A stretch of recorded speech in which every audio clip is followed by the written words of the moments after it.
आज का हमारा टॉपिक होगा कि न्यू कैपिटल को आंसर कैसे सॉल्यूशन करना है। तो अब तक हमने निकालते थे जो हमारी न्यू कैपिटल आती थी, तो हम सिंपल तरीके से निकालते थे कि क्रेडिट साइड का प्लस करना है एंड डेबिट साइड डेबिट वाली वैल्यू क्या करनी होती है, माइनस करनी होती थी। लेकिन इस वाले क्वेश्चन में ऐसा बोला हुआ है कि जो ओल्ड फर्म का हमारा टोटल कैपिटल होता है, जितना भी टोटल कैपिटल होगा न्यू फर्म में भी एज इट इज उतना ही कैपिटल का टोटल आना चाहिए।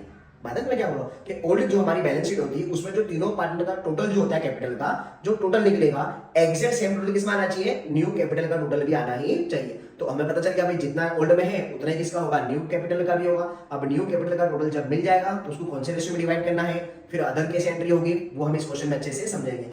Welcome to ILP tuition classes. तो हम सीख रहे थे चैप्टर नंबर 6, उसमें आज हम सीखेंगे क्वेश्चन नंबर 10। पर क्या लिखा हुआ है, Deep Jyoti and Geeta partner saving profit and loss ratio of their capital. जो उनका रेशियो दिया हुआ है, कौन सा रेशियो इस बार है, जो उनकी कैपिटल है वही उनका पीएनएल का भी रेशियो दिया हुआ है। आगे बढ़ते क्या लिखा हुआ है, ज्योति रिटायर को निकल के हमारी कंपनी में से ज्योति, तो हमें पता चल गया लेसन नंबर कौन सा हमारा ये है 6। तो फर्स्ट ऑफ ऑल हमें इस तरीके से पार्टनर के नाम लिख लेने हैं। यहाँ पर बैलेंस बीडी, यहाँ पर बैलेंस सीएफ, यहाँ पर बैलेंस बीडी, यहाँ पर बैलेंस सीएफ एंड यहाँ पे नाम लिखना है जो हमारे करंट पार्टनर है कैपिटल लेकर उनके नाम लिखते हैं और लास्ट में क्या लिख देना है, कैश बैंक। उसके बाद क्या करेंगे, फर्स्ट हमारी एंट्री होती है ओपनिंग बैलेंस किसका, कैपिटल का। तो कैपिटल ओपनिंग बैलेंस कितना दिया हुआ है, फर्स्ट वाले का 1 लाख, फिर 150 एंड फिर क्या दिया हुआ है 1 लाख। लिख देंगे यहाँ पर बैलेंस बीडी के अंदर 1 लाख, 1,50,000 एंड 1 लाख।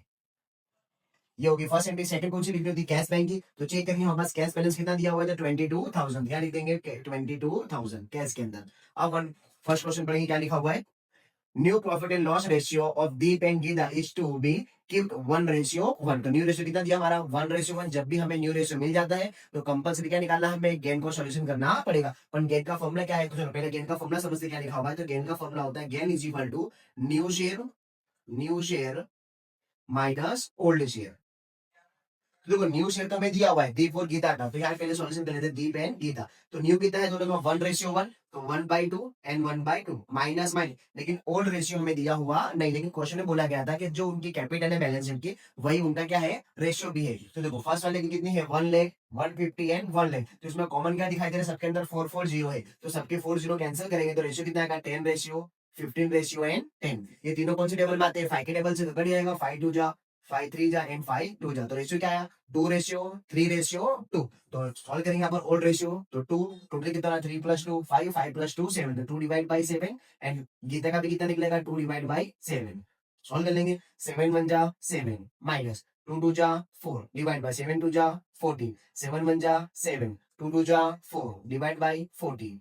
7 में से 4 गया तो 3 डिवाइड बाई 14 एंड 7 में से 4 गया तो 3 डिवाइड बाई 14। दोनों का रेशियो भी कैसा आया है, सेम ही आया है। दीप एंड गीता कितना आया 3:3, तो 1:1। ये जो हम सॉल्यूशन करते हैं ये किसके लिए करते हैं, गुडविल की एंट्री करने के लिए। गुडविल को डिवाइड करने के लिए कंपल्सरी कौन सा रेशियो चाहिए, हमें गेन का रेशियो चाहिए। आगे बढ़ते क्या लिखा था, आगे लिखा था goodwill of the firm valued 70,000। Goodwill की वैल्यू कितनी दी गई है 70। तो जब भी हमें पता चल जाए कि फर्म की हमारी गुडविल कितनी है, कोई अमाउंट मिल जाएगी, तो हमें निकालना पड़ता है retire partner share of goodwill. तो रिटायर कौन हुआ हमारे पास से ज्योति, तो निकाल देंगे ज्योति शेयर ऑफ गुडविल। तो टोटल गुडविल कितनी दी है हमारे क्वेश्चन में 70,000। मल्टीप्लाई किसे मल्टीप्लाई करेंगे, किसका सॉल्यूशन करें हम, ज्योति का। तो ज्योति का आंसर कितना है फॉर्म के अंदर 3, तो मल्टीप्लाई करेंगे 3 एंड डिवाइड बाय कितना करेंगे 7 से। तो 7 7 कैंसिल, तो आंसर आ जाएगा 30,000। तो शेयर ऑफ गुडविल कितनी हो गई उसकी 30,000 हो गई। अब इसकी हमें क्या करनी पड़ती है, एंट्री करनी पड़ती है। तो एंट्री एकदम सिंपल है, किसे करना है कि तीनों पार्टनर में से जो पार्टनर हमारा रिटायर हो जाता है उसको पे लिख देना हमेशा डेबिट साइड पर। तो कौन रिटायर हुआ है हमारे पास है ज्योति, तो डेबिट नाम किसका आ जाएगा ज्योति, तो ज्योति कैपिटल। यहाँ पे लिख देंगे ज्योति, जिसका नाम हो तो उसमें क्या कर देना होता है, हमेशा डैश कर देना है। एंड करंट पार्टनर यहाँ पे लिखे होते हैं क्रेडिट साइड पर। यहाँ पे लिख देंगे करंट पार्टनर कौन है, दीप एंड गीता। तो Geeta capital and Deep capital account, capital account जिसका नाम हो उसमें क्या कर देना, हमेशा डैश कर देना है। उसके बाद कितनी अमाउंट की एंट्री करनी है। तो गुडविल की वैल्यू कितनी निकली टोटल 30,000 एंड रेशियो क्या हमारे पास है 1:1। तो 30,000 को 1:1 में डिवाइड करेंगे तो 15,000 एंड 15,000। यहाँ पर भी सेम, यहाँ पर भी 15,000 एंड 15,000। ये हो गया हमारे गुडविल की एंट्री। आया समझ में। चलिए आगे बढ़ते क्या लिखा हुआ है, नेक्स्ट क्वेश्चन लिखा हुआ है कि debtor reserve on debtor is to be reduce up to 10%। Reduce मतलब होता है कम करना, ठीक है। तो चेक करते पहले हमारे पास डेब्टर्स कितने दिए, तो डेब्टर्स दिए हमें 40,000। तो यहाँ लिखेंगे 40,000 डेब्टर्स, डेब्टर्स 40,000। बैड डेब रिजर्व कितना परसेंट रखना है, अप टू 10%, के 10% ही रखना, उससे ज्यादा करना नहीं है। तो 40,000 में 10% निकालेंगे तो आ जाएगा 4,000 माइनस करके बाहर लिख देंगे 36,000। हो गया इतना। अब चेक करेंगे कि लास्ट ईयर हमारे बेड कितना हुआ था। तो लास्ट ईयर का बेड रिजर्व दिया है 6000। तो लास्ट ईयर हमारी फर्म को लॉस हुआ था डेप्टर से 6000 रुपीज का, और करंट ईयर भी कितना लॉस हो रहा है हमारे पास 4000 का। तो लास्ट ईयर से अगर हमारा लॉस हम कंपेयर करें तो लॉस क्या हुआ है, रिड्यूस यानी कि कम हुआ है। तो जब भी हमारा लॉस कम होगा तो हमें क्या होगा, प्रॉफिट होगा। तो कहा लिखना पड़ेगा इस बार क्रेडिट में बैड डेट रीजन। कितना प्रॉफिट हो गया, तो 2000। कैसे पता चला कि लास्ट ईयर 6000 का लॉस था और अब कितना लॉस हुआ है 4000 का। तो हमारे को लास्ट ईयर की कंपैरिजन में कितना पैसा बच गया हमारे पास, 2000 रुपीज हमारे पास बच गया। ठीक है, चलिए आगे बढ़ते, क्या लिखा हुआ है, थर्ड क्वेश्चन लिखा हुआ, stock is sold in the books 25% more than cost. जो उसकी कॉस्ट प्राइस थी बुक के अंदर 25% मोर करके बताया होगा। तो मैंने तुमको लास्ट चैप्टर में भी हमने सीखे थे कि जब भी कोई भी एसेट्स अगर हमारे बुक के अंदर मोर करके लिख के ज्यादा बता दी हो तो उसे हमें क्या करना पड़ता है, कम करना पड़ता है। ठीक है, हम 100% भी लिखना है, किस पे लिखना है, 100% पे। जब भी याद रखना मोर वाला क्वेश्चन हो या लेस वाला हो, उसके लिए हमने फॉर्मूला सीखा था कि amount multiply 100 divide by 100 plus percentage या 100 माइनस परसेंटेज। चलिए सॉल्व करते हैं। किसी के ऊपर क्वेश्चन स्टॉक के ऊपर, क्या लिख देंगे, स्टॉक। तो पहले तो चेक करेंगे स्टॉक की वैल्यू कितनी देगी। तो स्टॉक की वैल्यू हमें दी है 50000, क्या लिख देंगे 50000। चलिए इसका सॉल्यूशन कर दे, कैसे आएगा। तो फॉर्मूला हमारे पास था कि भाई अमाउंट, तो अमाउंट कितनी है 50000, मल्टीप्लाई कितना होगा हमेशा 100, डिवाइड बाई, डिवाइड किसे करेंगे, अगर मोर वाला है तो 100 प्लस करके, अगर लेस वाला है तो 100 माइनस करके। तो क्वेश्चन में क्या बोला है, मोर बोला है 25%, तो प्लस कर देंगे 100 में, तो आंसर आ जाएगा 125। चलो इसको सॉल्यूशन कर देंगे। तो चलो सॉल्व करते हैं, से कितना आएगा, तो 50000 मल्टीप्लाई 100 डिवाइड बाई 125, तो आंसर आया 40000। तो स्टॉक की वैल्यू अब कितनी हो गई है, 40000। चलो पहले कितनी दी गई थी बुक के अंदर 50। जब हमने इसकी मार्केट वैल्यू पता की तो एक्चुअली वैल्यू कितनी है, सिर्फ 40000 है, तो लेस हो गया, माइनस कर देंगे इसमें से लेस, कितना लेस हो गया, तो 10000 लॉस हो गया अभी 10000 का। तो रीवैल्यूएशन में काफी लिख देंगे, डेबिट साइड पर स्टॉक 10000। क्लियर हुआ इतना। चलिए आगे बढ़ते, क्या लिखा हुआ है, 4 नंबर का question, 60000 is paid for trademark during current year which is for 6 year.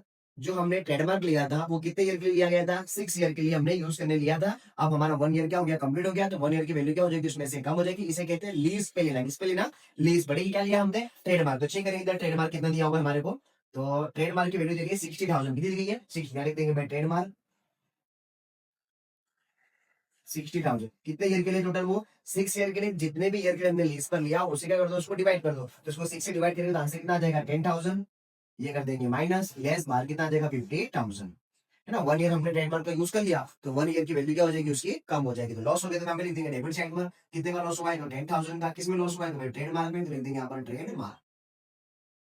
चलिए आगे बढ़ते, क्या लिखा हुआ है, नेक्स्ट क्वेश्चन देखा 5th नंबर का, liability of provident fund is decided at 35000। जो प्रोविडेंट फंड था अब कितना हो गया 35000। तो चेक करेंगे बुक में हमारा प्रोविडेंट फंड कितना दिया होगा। तो पीएफ चेक कर लेंगे बुक के अंदर दिया होगा हमारे को। तो प्रोविडेंट फंड की वैल्यू पहले कितनी थी 32000, यहाँ लिखेंगे 32000, एंड अब कितना डिसाइड हुआ है, उसकी वैल्यू 35000 कितनी हो गई है 35000। ये नहीं बोला कितना इंक्रीज करना है कितना डिक्रीज करना है, ये बोला गया है कि अब इतना वैल्यू हो गया इसका। तो 32 से कितना हो गया 35 हुआ, जिसमें क्या होगा इंक्रीज हुआ। तो प्लस इंक्रीज कितना इंक्रीज हो गया, तो 3000 का। तो जब भी हमारी लाइबिलिटीज इंक्रीज होती है तो हमारे ऊपर टेंशन होगा। जब भी फर्म के टेंशन हुआ है या फर्म लॉस में गई तो क्या लिख देना है, डेबिट साइड। किसमें लॉस हुआ है, तो भाई प्रोविडेंट फंड। ठीक है, ये क्वेश्चन फर्स्ट टाइम आया हमारा।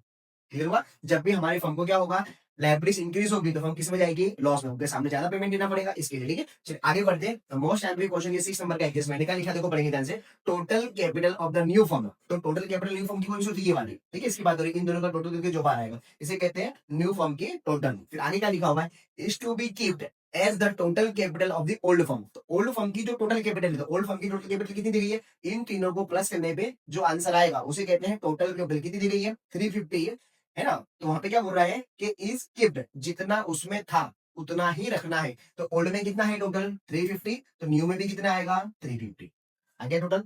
अभी ये कहां से आ गया, ये हम कैसे निकालते थे, यहाँ की वैल्यू प्लस यहाँ का लिखते थे, यहाँ से यहाँ पे ट्रांसफर कर देते, फिर प्लस यहाँ लिखते थे, बाहर लिखते थे। लेकिन इस बार क्या बोला हुआ है कि total capital of the new firm. तो न्यू फर्म की जो टोटल कैपिटल, तो ये टोटल की बात हो रही है। फिर क्या बोला, कहां से लाना है, तो हमें बोला हुआ है is to be keeped as the total capital of the old firm. जो ओल्ड फर्म की टोटल कैपिटल है वो जितनी है उतना ही रखना है। तो भाई ओल्ड में कितना है 350, तो यहाँ पर भी कितना रखना है, हमारे को 350 ही रखना है। अब आगे क्या बोला हुआ है, पढ़ दे, Deep and Geeta will maintain this capital.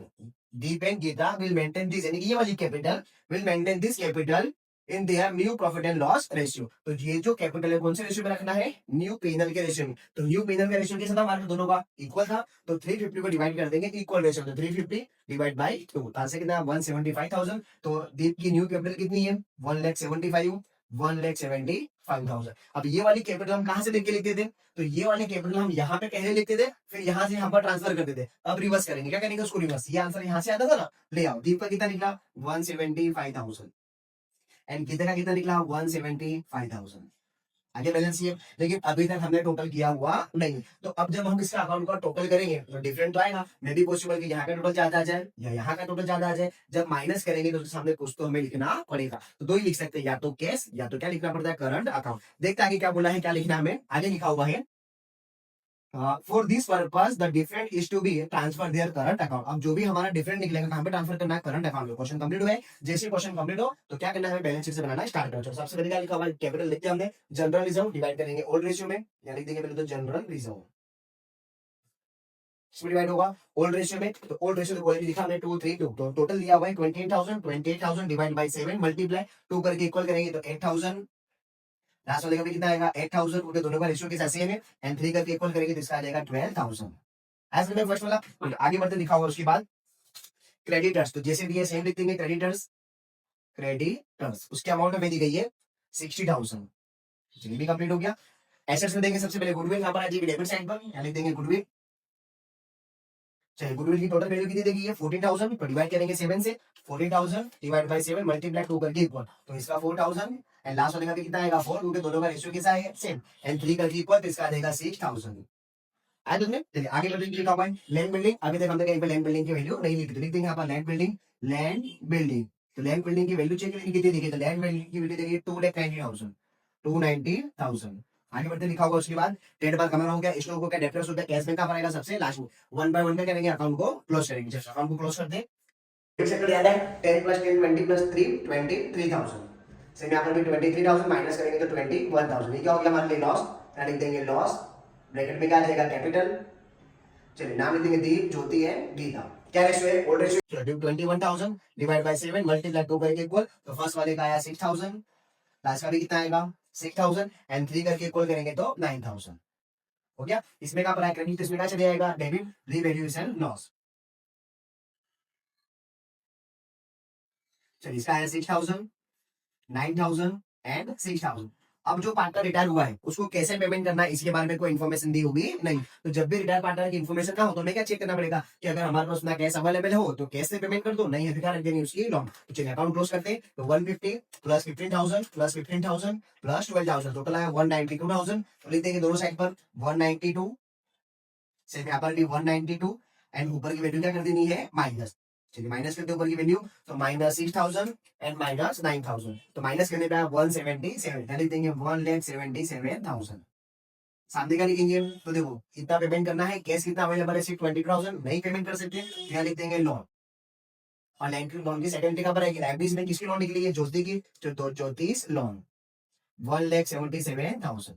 चलिए कंप्लीट हो गया। अब इन दोनों का चेक करना है किस साइड टोटल ज्यादा है। देखो इधर 1,08,000, तो 1,08,000 हुआ है और यहाँ पर अकेला कितना? 175, तो ये साइड ज्यादा होगा ना। चलो प्लस करेंगे 15,000 प्लस 4,000 प्लस 6,000 प्लस 175,000, तो टोटल आया 2 लाख। तो लिखते हैं यहाँ पर 2 लाख, सेम यहाँ पर भी 2 लाख। 2 में से 1 गया तो 1 लाख, 1 में से गया तो 92,000। क्या लिखना था सामने इसके? Current account. क्वेश्चन बोला था ना जो भी डिफरेंट है कहाँ पे ले जाना है? करंट अकाउंट के अंदर। चलो ये चेक करते हैं। सेम इसमें भी इधर के ज्यादा नजर आ रहा है, एग्जिट एंट्री कैसी सारी की सारी सेम ही है, तो टोटल भी कितना आएगा इसका? 2 लाख ही आएगा। यहाँ पर भी सेम कितना आएगा? 2 लाख। ऊपर की अमाउंट सेम है तो यहाँ पर भी कितना आएगा? 92,000। जब हमारा करंट अकाउंट क्रेडिट साइड पर आता है तो कहाँ पे लिखना है? एसेट्स में। एंड जब डेबिट साइड पर करंट अकाउंट आता है तो कहाँ पे लिखना होता है? लायबिलिटीज में। ठीक है, तो यहाँ पे लिख देंगे करंट अकाउंट। करंट अकाउंट किसका निकला? दीप एंड गीता का। 92,000 प्लस 92,000, दोनों को प्लस कर देंगे। 92,000 प्लस 92,000, तो प्लस करने पर आया 184,000।